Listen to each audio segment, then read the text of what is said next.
넷플릭스 주식을 샀을 텐데 최근에는 넷플릭스의 주가가 큰 하락세를 보이기도 했었거든.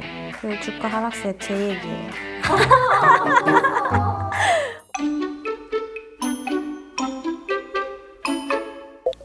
안녕, 나는 기업교육 인사이트와 HR 트렌드를 함께 까봐줄 드림이야. 우리 편안한 소통을 위해 반말 모드로 진행하자. 자기소개? 나는 휴넷에서 휴넷의 과정, 즉 컨텐츠를 자체 LMS를 가지고 있는 고객사에 임대하는 컨텐츠 임대 사업을 담당하고 있는 과정운영팀 송승현 선임이야. 반가워. 휴넷 CEO에서 인기 있는 과정이 궁금한데 같이 까봐줄 수 있냐고? 그럼 휴넷 CEO 과정 중 가장 인기 있는 탑 5를 뽑아봤어. 휴넷 CEO 인기 과정 까봐드림. 그럼 5위부터 알려줄게. 전 세계적으로 인기를 끌었던 오징어 게임 이후에 넷플릭스의 기업 가치가 얼마나 성장했을지 알고 있어? 휴넷 CEO 인기 과정 5위는 기업 가치의 결정 손익 넷플릭스라는 과정이야. 넷플릭스 기업 자체가 누구나 알 만큼 글로벌하게 성장했기도 하고 기업 문화나 의사결정 방식 또한 독특하기로 유명하기 때문인지 많은 CEO 분들께서 관심을 가지셨던 것 같아. 2020년 초 330달러 미만이었던 넷플릭스의 주가는 2021년 600달러를 넘어섰어. 넷플릭스 주식을 샀을 텐데 드림아 슬퍼하지 마. 왜 넷플릭스에 투자하지 않았을까 하는 아쉬움도 있겠지만 최근에는 넷플릭스의 주가가 큰 하락세를 보이기도 했었거든.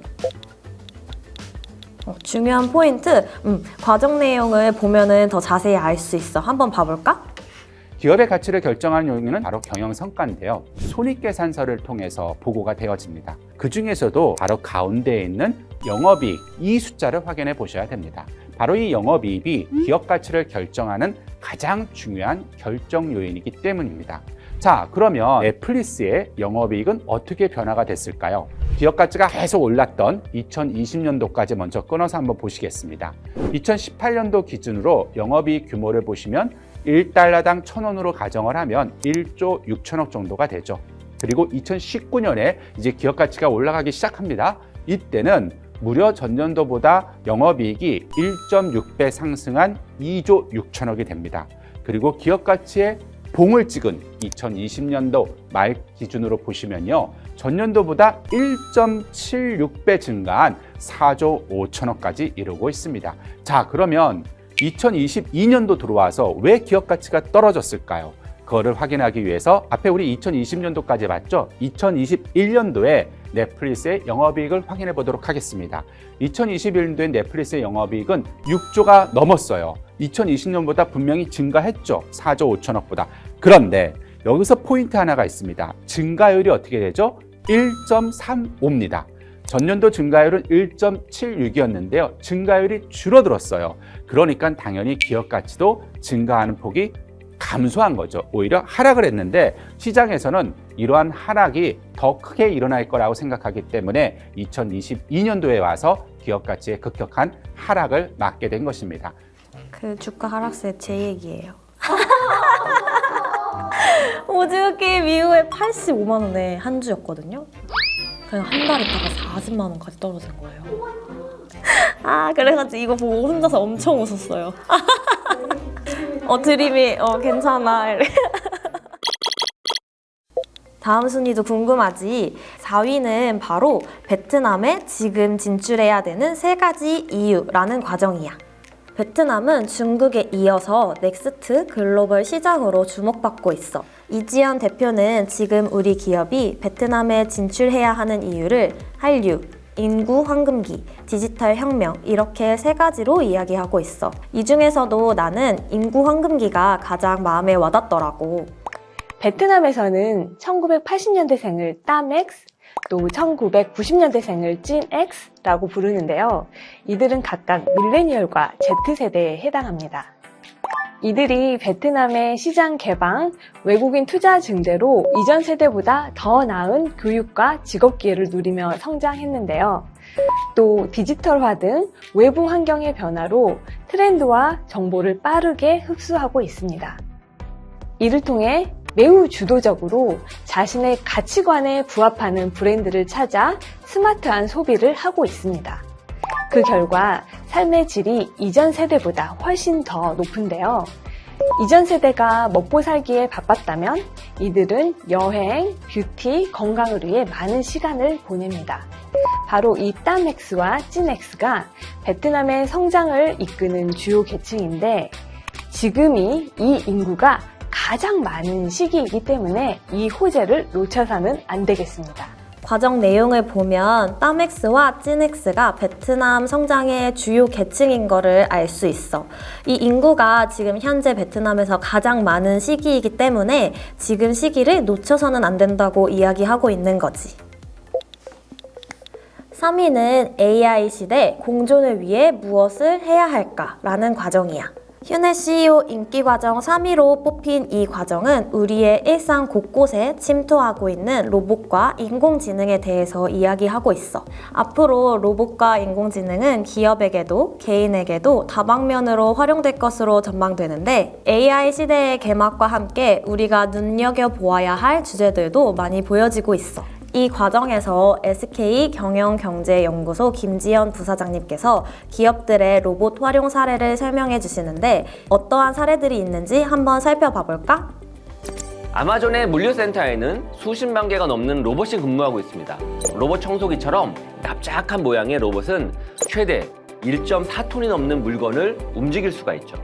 드라이브 유닛이라 불리는 이 로봇이 적재 선반을 스스로 로봇이 자동으로 필요한 물품을 찾아서 가져옵니다. 게다가 로봇들은 위치 추적이 되고 충돌 방지 센서가 내장되어서 빠르게 움직이면서도 서로 부딪히지 않고 어디로 어떤 경로로 움직이는지 모두 추적되고 관리할 수 있습니다.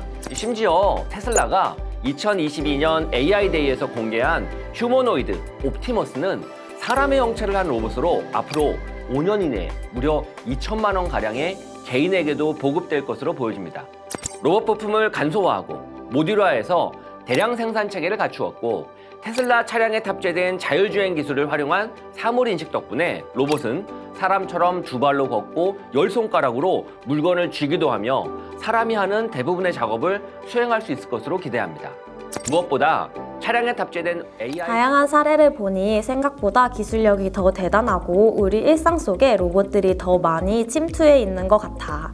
AI의 발전과 활용을 위해 안전 법규와 윤리 규범이 필요하며 인간이 AI를 활용하는 주체가 되어야 된다고 이야기하고 있어. 나 같은 경우에도 종종 회의 시간에 회의 내용을 듣고 요약해주는 인공지능 노트를 활용하고 있는데 손으로 수기 기록해야 하는 번거로움은 없지만 내 스스로도 회의 내용을 인지하고 따라가기 위해 노력해야 한다고 항상 생각하는 것 같아.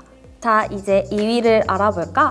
2위는 바로 2024년 대기업 임원 인사의 숨은 전략과 키워드는 이라는 과정이야. 한국 경제를 주도하는 대기업 임원 인사를 보면 올해의 경영 전략을 예측할 수 있어. 이 과정은 2024년 대기업 임원 인사를 5가지 키워드로 분석한 내용이야. 세대 교체, 기술 인재 우대, 성과주의 강화, 다양성 기저 확대, 그리고 마지막으로 임원 축소가 중요한 키워드로 부각됐어. 삼성전자, LG그룹, SK그룹, 롯데그룹, 하나그룹, HD현대그룹 등 한국의 대기업 임원 인사에 대한 내용을 다루고 있는데 그 중에서도 삼성전자의 임원 인사 내용이 인상 깊더라고. 우리도 과정 내용을 한번 살펴볼까? 삼성전자는 2024년 정기 사장단 인사를 다루면서도 미래 산업 판도를 바꿀 수 있는 신사업 발굴을 위한 부회장급 전담 조직 구축, 그리고 과감한 미래 도전 속 경영 안정 균형, 그리고 과감한 젊은 리더 발탁이라는 3가지를 강조했습니다. 임원 인사나 사장 인사 모두 글로벌 경영 환경의 불확실성이라는 위기에서 이 글로벌 위기 대응과 글로벌 협력 관계 구축을 위한 조직을 강화하고 미래 성장을 위한 신사업 개척을 위해서는 성과 중심, 신기술 중심으로 과감하게 세대 교체를 한다는 메시지입니다. 삼성전자가 3년째 연속으로 사장단 임원 인사에서 공통적으로 강조한 건 성과, 능력 중심이고요. 2024년 인사에서 이런 기조가 기술 인재 발탁, 이걸 아주 강조시키면서 이어졌습니다. 한국 기업에게 닥친 불확실성, 위기 상황, 이것을 풀어갈 원동력은 결국 사람이라는 메시지를 담고 있어. 특히 사람 중에서도 가장 중요한 것은 유능한 경영진인 것 같아. 마지막 대망의 1위 과정은 AI 시장의 판도를 바꾼 챗 GPT라는 과정이야. 맞아. 드림아, 챗 GPT 이용자가 1억 명을 달성할 때까지 얼마나 걸렸을 것 같아? 6개월 정도? 챗 GPT는 이용자 1억 명을 돌파할 때까지 단 2달밖에 걸리지 않았어. 유튜브는 2년, 구글은 8년이 걸렸는데 그것과 비교하면 엄청나게 빠른 속도로 이용자 수가 증가한 걸 알 수 있어. 2022년 11월 30일 서비스를 시작한 이후 단순 챗봇 기능을 넘어 더 높은 차원의 요구도 쉽게 해내고 있어. 이 과정에서는 챗 GPT가 시작되면서 일을 잘한다는 개념이 바뀔까에 대한 화두를 던지고 있어.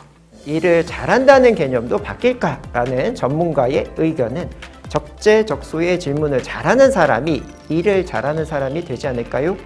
정답을 줄 수 있으니까 이제 당장 회사에서 필요한 적절한 질문을 할 수 있는 이런 능력이 있는 사람이 필요할 것 같습니다.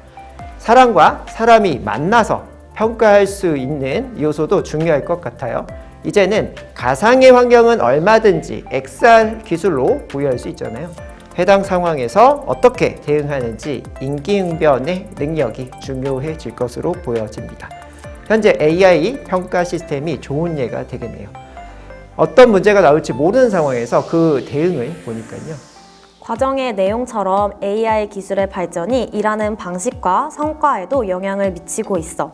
AI 툴을 업무에 어떻게 잘 활용하는지가 중요한 시대가 된 것 같아. 추천하는 과정 한 가지.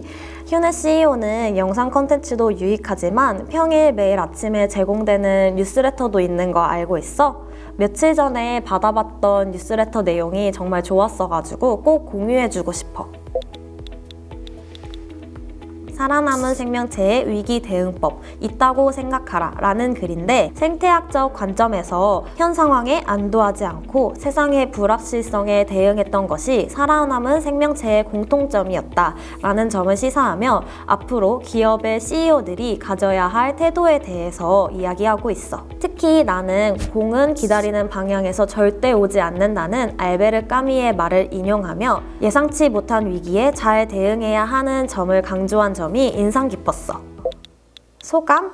휴네 CEO 인기가정 탑5를 살펴보면서 최근 기업의 CEO 분들이 어떤 고민과 관심들을 가지고 계신지 엿볼 수 있었던 것 같아. 앞으로 더 똑똑해질 너를 기대할게. 까바드림 안녕!